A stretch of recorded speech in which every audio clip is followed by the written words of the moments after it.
Retirement is an inevitable part of sport. And this three-part mini-series will look at how sports professionals cope with this transition. Welcome to the other side of the line. Life after sport.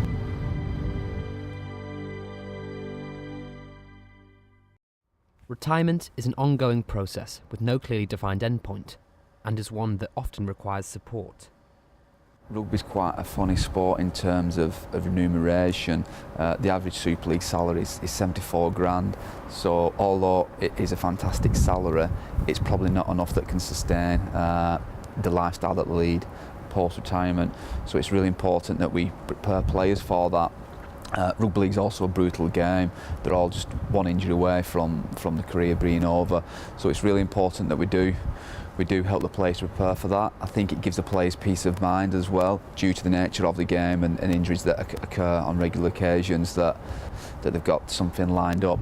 We've got 75% of our first team players in some form of education or vocational training for life after rugby.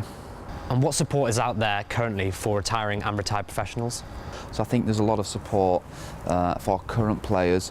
However, I do believe there's probably not a lot of support for retired players.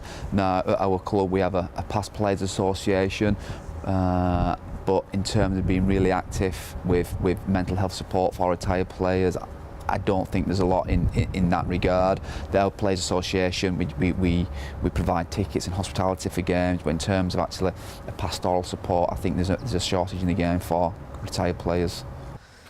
LAPS, or Life After Professional Sport, is an online careers platform that provides support on a daily basis, offering advice, networking and job opportunities to allow future, current and former elite athletes to succeed in life after sport.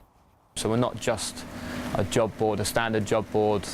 We offer lots of advice on, for example, CV writing, interview techniques, how to create and build your network, building your profiles on social media like LinkedIn, and then also being able to gain work experience and also qualifications that will then lead you into your chosen or your interested job sectors, and then to help guide you into what sectors you might be interested in. We've got a whole host of information on over 200 job roles for them to read and decide what avenue they might like to go down and explore it further and maybe gain the necessary qualifications ready to use the jobs that are on offer on the site.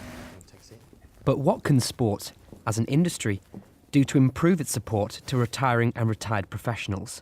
If we look at something like football, for example, where coaches, managers, physiotherapy staff are kind of permanent fixtures.